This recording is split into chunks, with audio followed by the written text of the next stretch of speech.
I would now like to welcome to the summit stage Miriam and Dr. Rubalcava. Miriam leads the Nutrition and Wellness Unit at LA County Office of Education. So we've had Orange County, San Diego County, San Bernardino County, and now we have LA County with us.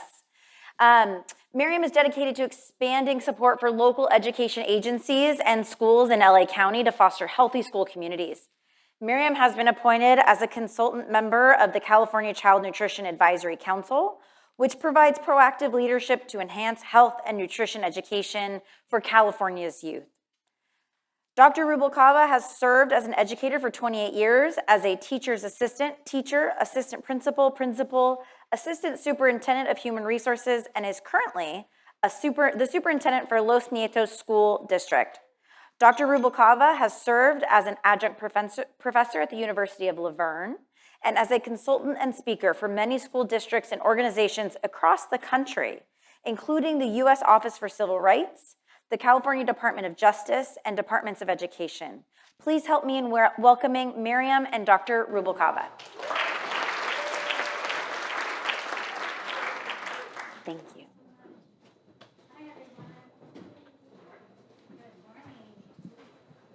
I'm also going to move around.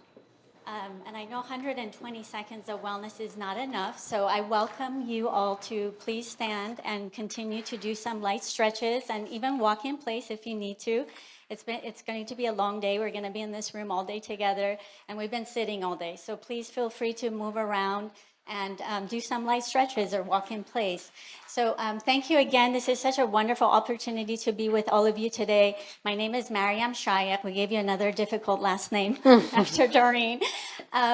So I am the Nutrition and Wellness Coordinator at the Los Angeles County Office of Education. And in my role, I am committed to providing support to our districts in LA County. We have 80 school districts in LA County, and we cover also a very wide region. And so we have to be very efficient and effective and very intentional with everything that we do, because there's such a great need in LA County, and we just can't be everywhere at once. So in order to be able to provide support to our districts, and I just want to see if I can get our slides up.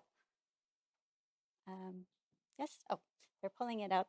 So I want to just, I do have a slide that shows all of the school districts that we have in LA County. We have 80, so we're larger than Orange County, and we have a student population of almost 1.3 million students. So that's the size of the state of New Hampshire. So that's a large population that we serve in LA County. So we have to be, again, really efficient and effective with our work. And a way that we've been able to do that is through a tiered model of support, which I'm going to be talking about.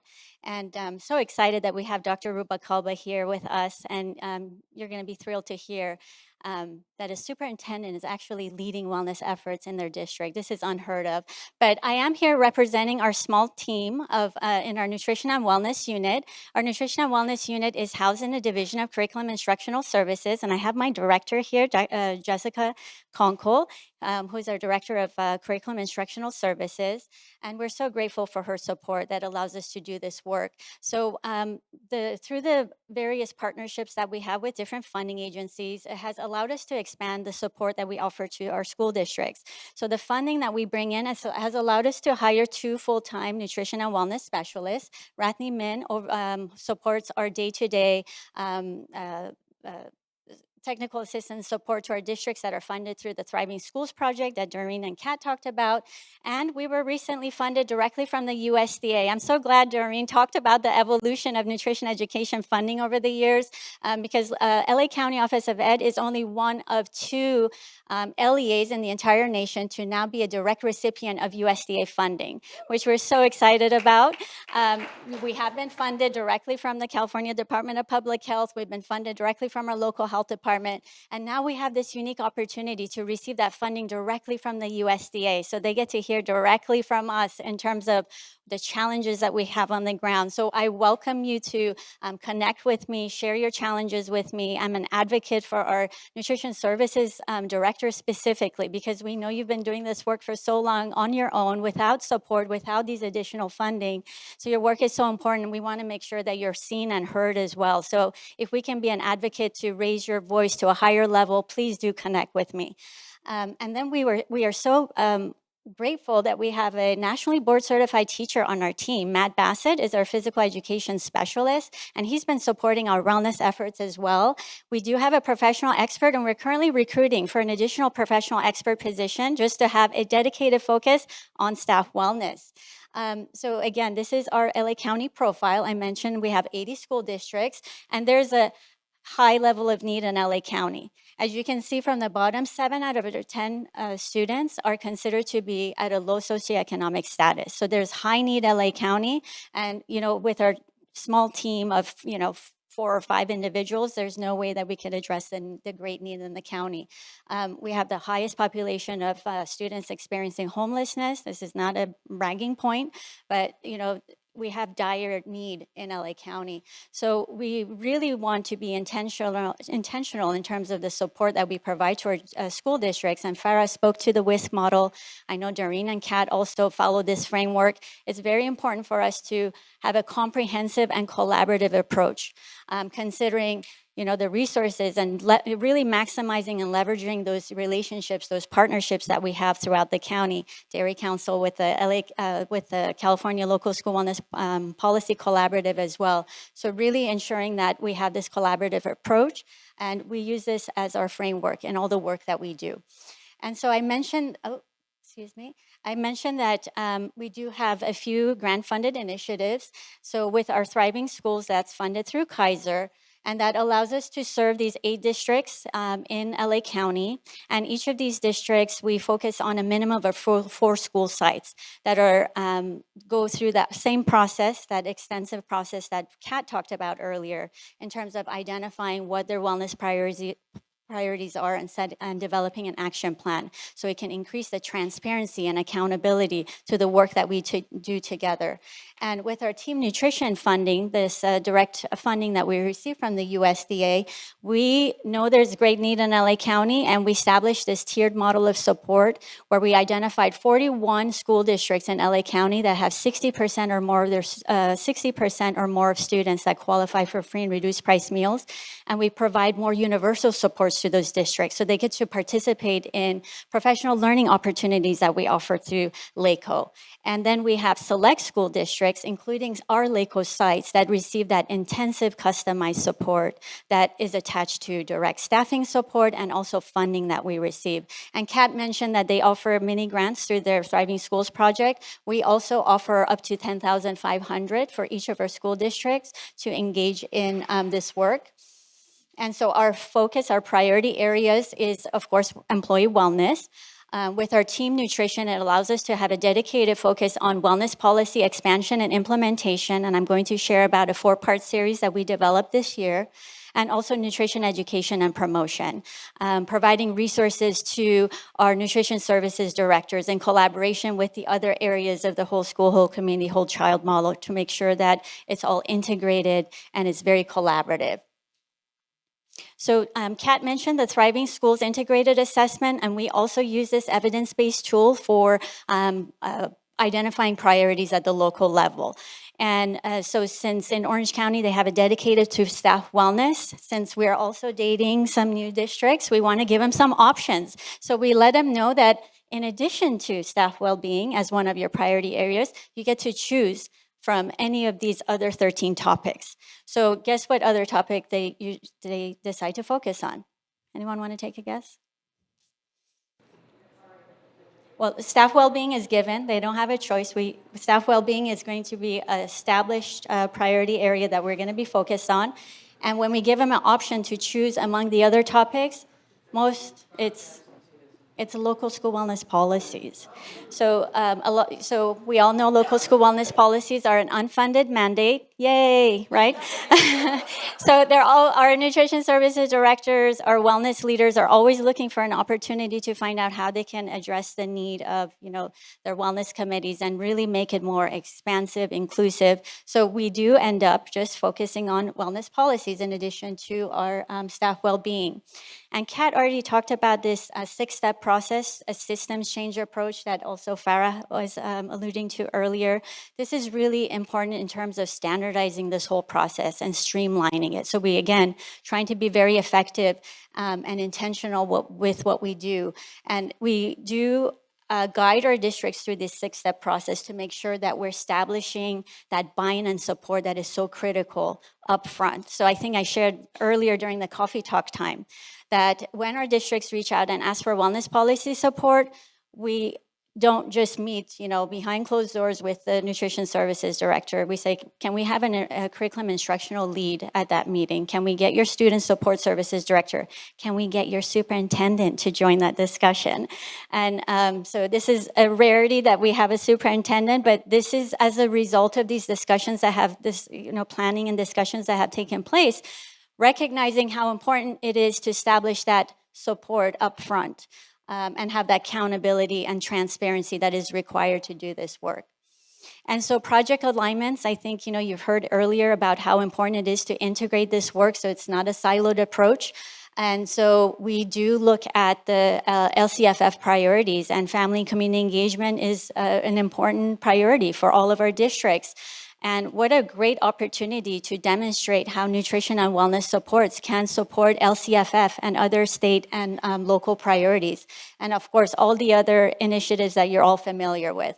So just want to share some quick resources before I hand it over to our wonderful superintendent, is that with all the previous funding that we received, we did develop a set of online modules focusing on nutrition integration in the classroom. So I do encourage you all to check out this resource. This was done before COVID when there wasn't as much focus on social, emotional, mental health. So we are planning on using our team nutrition funding to kind of upgrade this resource. And if you have any suggestions, if you want to collaborate with us, we welcome your input. So this is a way to integrate nutrition as part of other core subjects. And we do have a team nutrition talk series that we're rolling out this year. And it's going to feature other content experts that we have in the Division of Curriculum Instructional Services. Our next session coming up, it's going to be looking at nutrition integration as part of English language arts. And then we're also going to be focusing on math integration and also science integration. So we're looking forward to that collaborative. And Doreen and Kat mentioned about a comprehensive wellness series that we launched last year. So this was in collaboration with Orange County Department of Education, Alliance for a Healthier Generation, and also Kaiser that funded this entire series. So this was a 13-part series. We were meeting sometimes on a weekly, bi-weekly basis.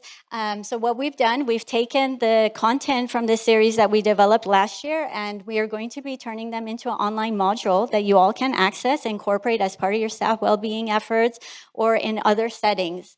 And if you can play the video for us, it'll provide a quick overview. LACO is pleased to present a comprehensive 13-part professional learning series with a focus on school health and wellness strategies for students, families, and staff.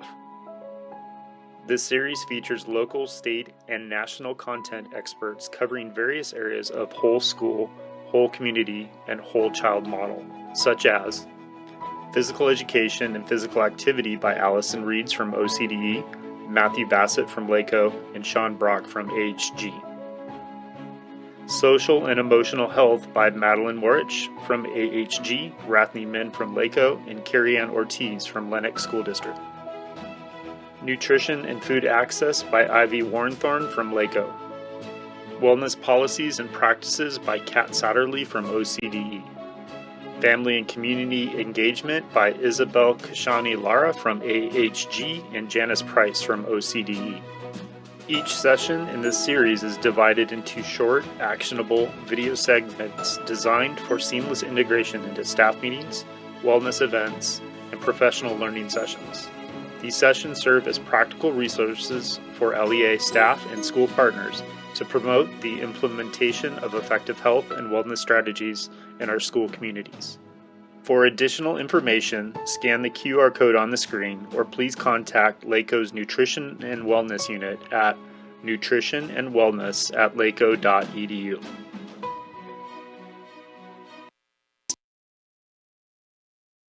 on support to our district, since we have many school districts and we wanted to make sure to increase access to these evidence-based approaches. And we do have a wellness, employee wellness series coming up this year.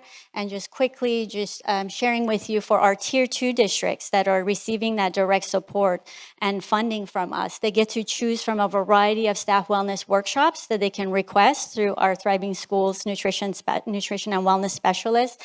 And these will be scheduled and conducted on site at the participating school sites. And I just want to highlight our 4-part local school wellness policy series that we rolled out this year.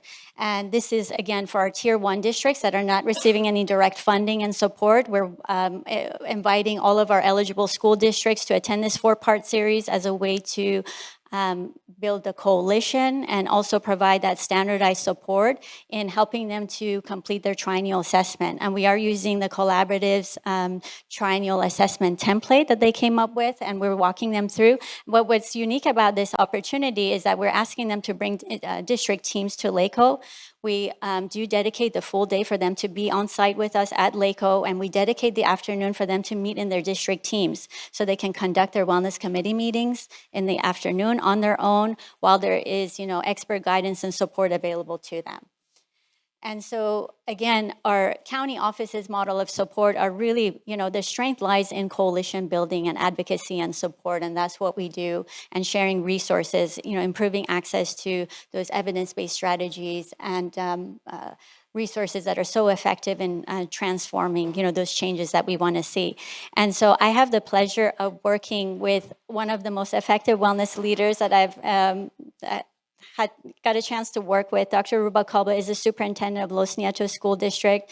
And imagine if you worked at a school district when the superintendent was calling the wellness meetings, planning them and conducting them and inspiring everyone to participate. That's such a unique model. We're so grateful for this partnership we have, and I'm going to hand it over to Dr. Rubalcaba to talk about his great effort. Thank you. I am so inspired and frustrated at the same time. I'm going to need some help after this presentation. And I'm inspired because of the awesomeness in this room. I have so many ideas that I want to take with me. That video, I'm taking with me, right? The sticker activity, I'm taking with me.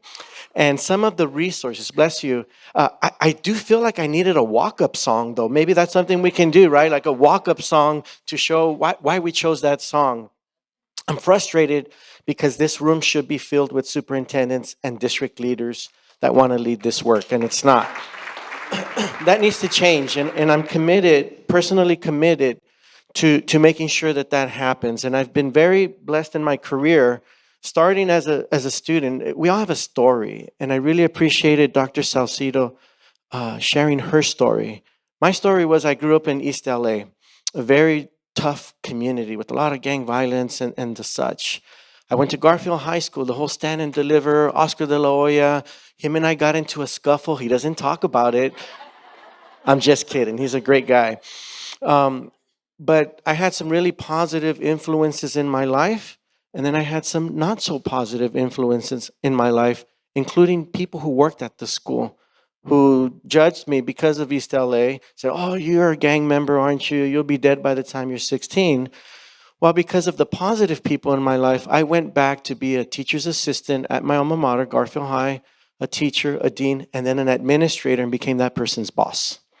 And it was really powerful to go back. But if it weren't for the loving, caring people, the opportunities that were given to me, I wouldn't be standing here in front of you from East LA with a doctorate degree and as a superintendent. Not bad for a kid who grew up in East LA. So I've had the pleasure to serve across the nation, promoting the importance of safe and positive school environments, right? Restorative practices, not just suspending kids and the such. And I'm really pleased to be serving as superintendent at Los Nietos School District, the oldest operating school district in the state of California. But having come from LA Unified for 18 years, second largest in the nation, with all the resources and all the good stuff, and now at a very small district where we have to wear multiple hats, I quickly found out that by being a part of the work and understanding the work, we don't forget the importance and the impact that we can have, that collective impact that everybody described. So I want to start off with a little video that exemplifies leaders do their best and help others be their best. My job as superintendent is to create the environment and facilitate learning opportunities and the resources needed to make all the magic that you guys are describing happen. So I want to show this really cool video of what we as the Healthy Los Nietos Wellness Committee were able to accomplish in a very short time. Well, that didn't work out. Let's go back to that. Nope, it's not playing on click like it was supposed to. Let's see, is that video playing? And if not, that's okay. We can totally skip it.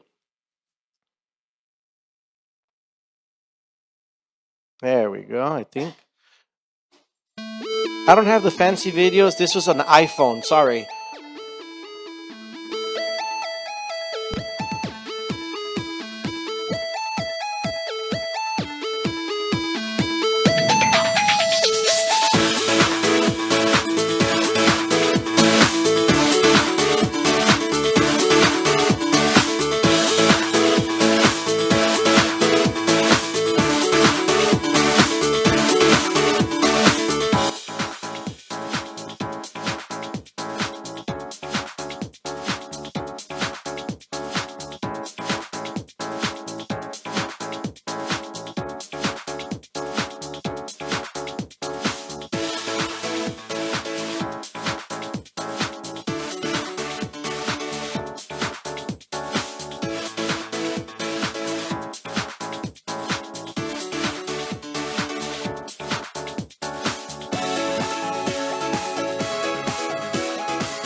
All righty, thank you so much. Now, what this exemplified was our first annual Health and Wellness Fair in collaboration with LACO, Los Angeles County Public Health, PIH Hospital, and so many agencies and vendors throughout the community. But it was the concept of, do we want to give them a fish or teach them to fish?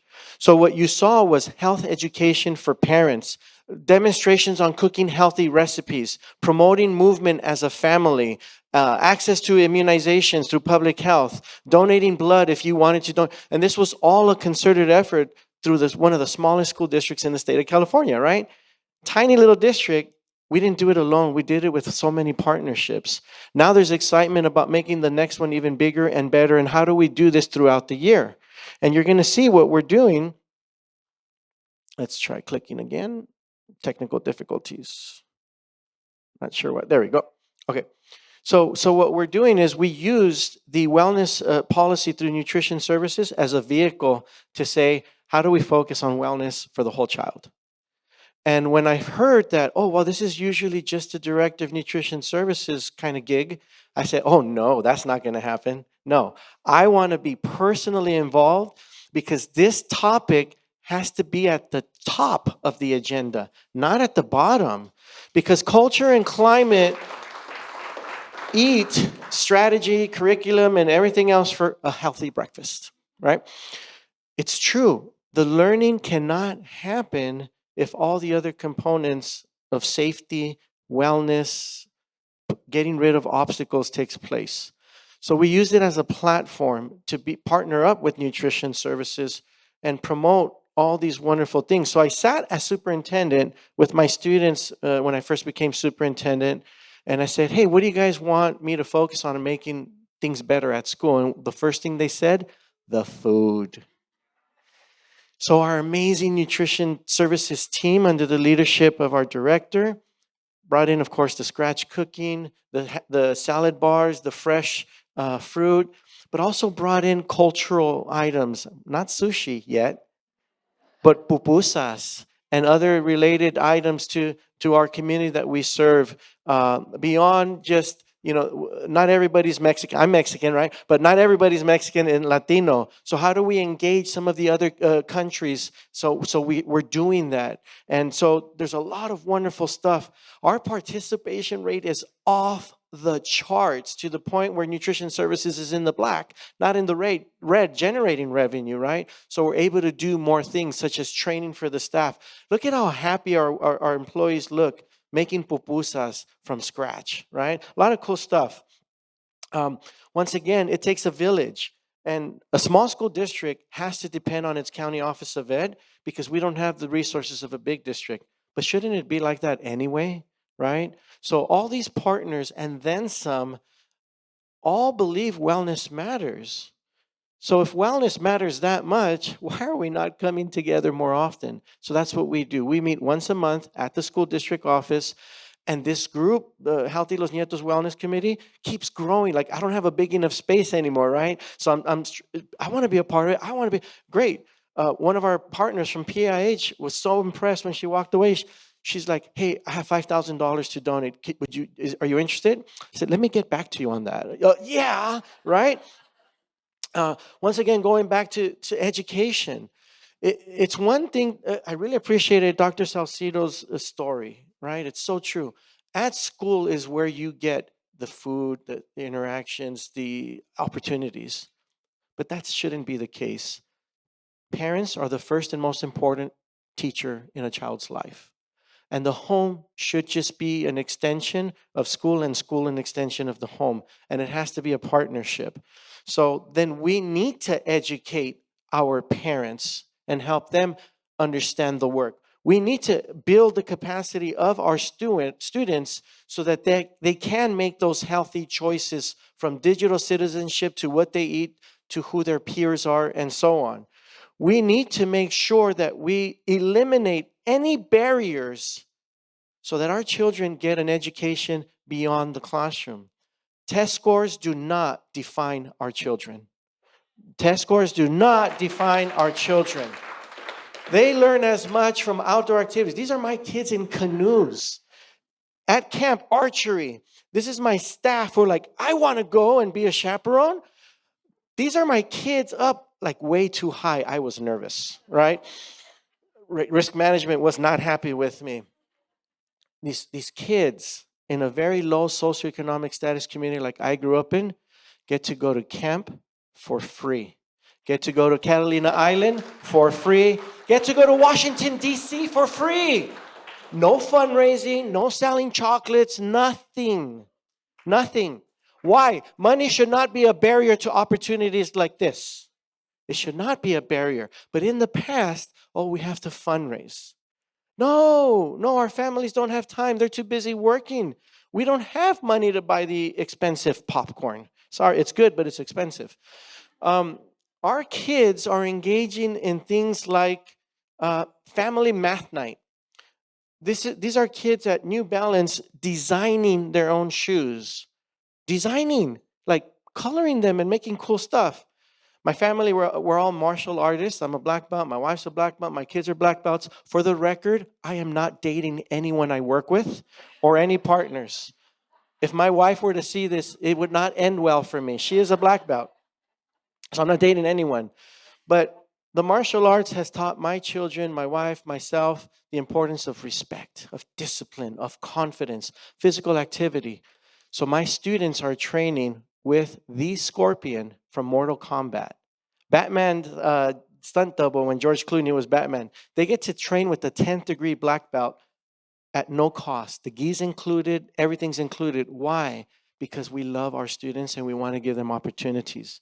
They get to do the same thing, sports, the music, bubble runs. Let kids be kids. Let them have fun. Because once again, learning is beyond, academics. So this was day one for our school year.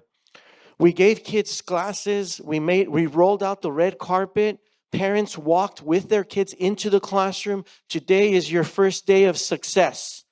And day one should be the same as day 180. It should be no different. Kids should be excited about being at school. Kids should love the food that they eat at school. There should be healthy relationships between students and adults, and adults and the adults, right?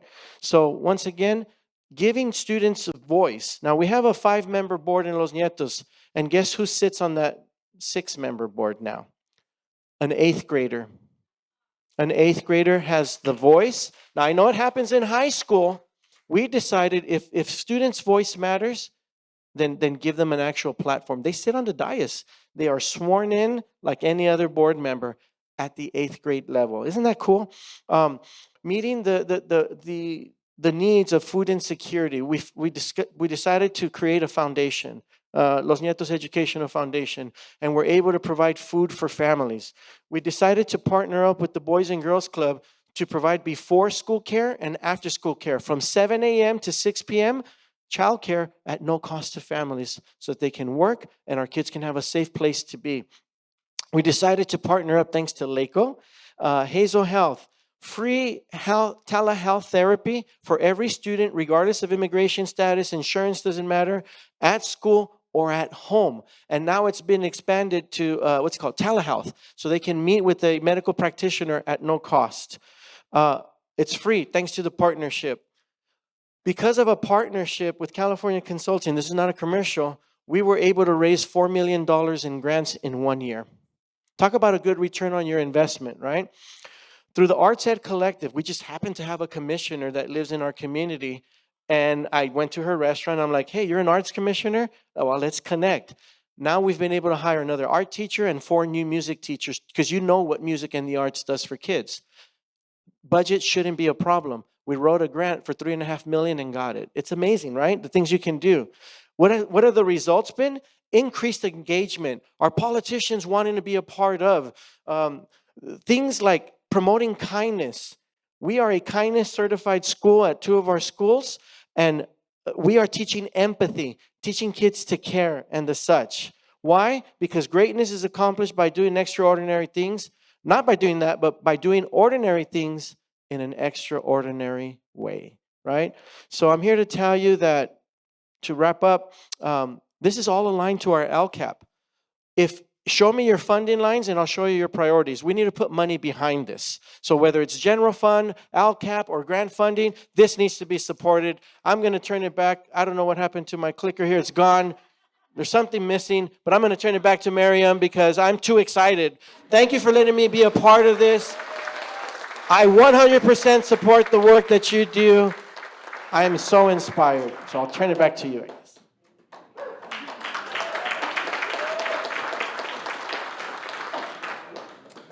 Dr. Rubalcaba. You took us to church today. That was a great time. Amen. Appreciate that. Wow. Thank you for sharing what is going on and for sharing your story. Like you said, we all have that story. There was someone in my high school that really believed in me. And you're right. It's like we all have that choice. And I came from, challenging home myself, but she got me into UCLA and that really changed my life. And she was a counselor at my high school. Someone here knows her as well. Very powerful woman. So thank you for sharing your story. Thank you for sharing the impact. It just gets us back to our why, right? And that's so important. Thank you both. We saw how expansive LACO's Nutrition and Wellness Unit and the efforts of Los Nietos School District, the dedication to improving student health and learning by supporting the implementation of evidence-based strategies using the whole school, whole community, whole child model, and especially focus on staff wellness, wellness policy, and health education and promotion, and of course, on taking every opportunity to do the best that you can and to improve and to get excited. So thank you both again for contributing to this year's summit.